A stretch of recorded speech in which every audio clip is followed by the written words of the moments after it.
بسم الله الرحمن الرحيم.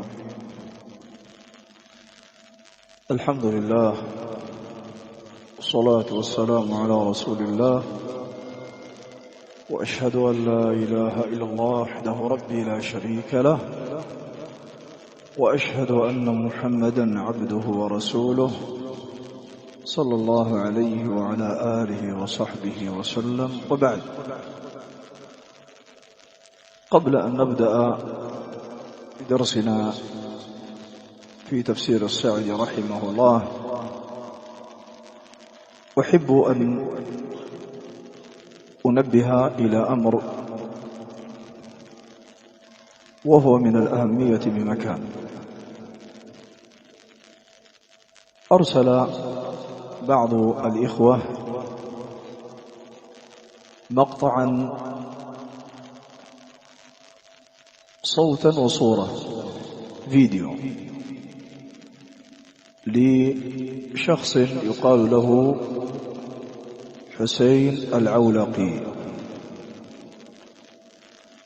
وهو يتحدث في مقطع صغير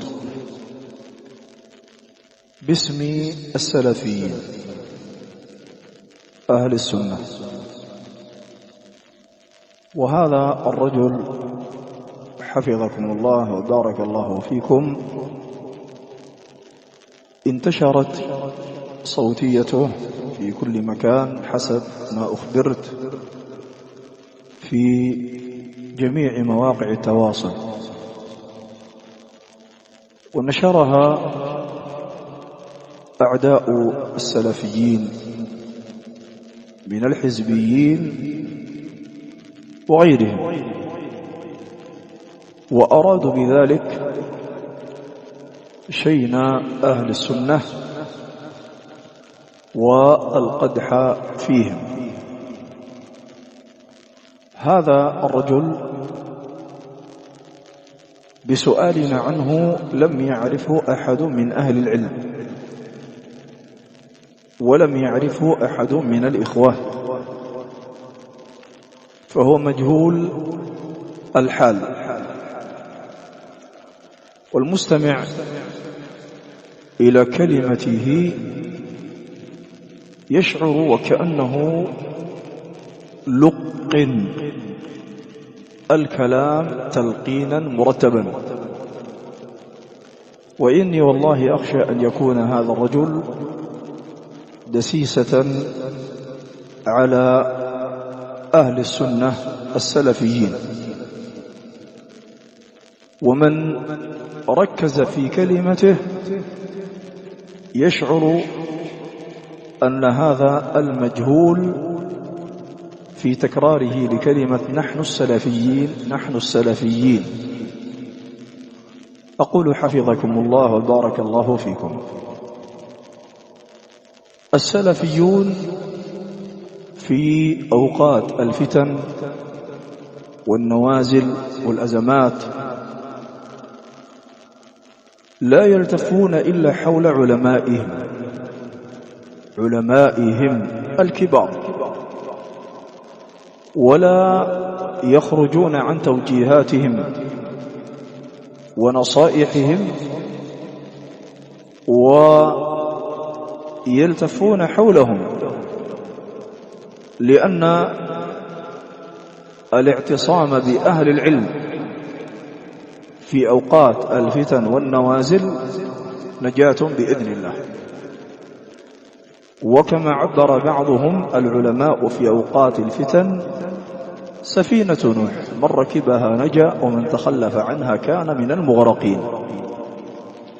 هذه الأيام هي أعظم أيام الفتن التي تمر بأمة الإسلام، وينبغي أن يفهم الجميع أن الحرب القائمة اليوم إنما هي حرب بين إسلام وكفر، بغض النظر عن أمور غير هذه، بغض النظر عن أي أمر غير هذا. الحرب القائمة اليوم بين إسلام وكفر، وإذا كان الأمر كذلك فإن أهل السنة تشرئب أعناقهم إلى العلماء، إلى علمائهم، فنجد أن علماءنا الكبار سكتوا، ونعتقد اعتقادا جازما أنهم عن علم لا عن جهل سكتوا، فيسعنا ما وسعهم. وينبغي علينا معاشر الأحبة الكرام ألا نلتفت إلى مثل هؤلاء المجاهيل الذين يتصدرون هذه المنازل في أيام الفتن ويتكلموا بكلام يضر ولا ينفع، بكلام يضر ولا ينفع. فبارك الله فيكم، قتل فلان وقتل فلان وقتل فلان، قتلوا على يد اليهود، وهذا مما يحزن. نعم، بغض النظر عما عليه فلان الذي قتل، ننظر أهل العلم هل خاضوا، تكلموا، سكتوا. يأتي مثل هذا المجهول ويتحدث بمثل هذا الأمر العظيم. نحن السلفيين يا أخي بارك الله فيك، إن كنت سلفيا حقا فلن تتصدر لمثل هذا، وستبقى خلف علمائك ومشايخك.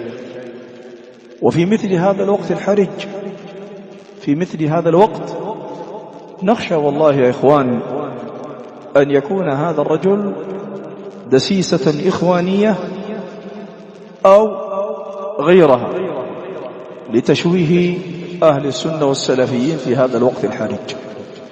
ونحن نترحم على من قتل على يد اليهود مسلما، طالما وأنه مسلم فرحمه الله وأفضى إلى ما قدم، وهو الآن بين يدي ربه، بين يدي ربه. الواجب علينا مما اتفق عليه العلماء اليوم في أحداث غزة على الوجه الخاص وفي لبنان الآن وفي غيرها، اتفق العلماء على ألا يخوض المسلم في مثل هذه القضايا الكبيرة، وإنما نرفع أكف الضراعة إلى الله عز وجل أن ينصر المستضعفين في غزة وفي لبنان وفي غيرها، وأن يرحم الله عز وجل أولئك، وأن يرفع عنهم بطش اليهود، وأن يشتت الله عز وجل شمل اليهود، وأن يقتلهم في عقر دارهم. هذا هو الواجب الذي ينبغي. أما هذا العولقي المجهول فقلت لكم بارك الله فيكم كلامه يطوى ولا يروى، وهذا المجهول نخشى أن يكون دسيسة على السلفيين. أقول ما قلت، وأسأل الله تبارك وتعالى أن يوفق الجميع لما يحبه ويرضاه.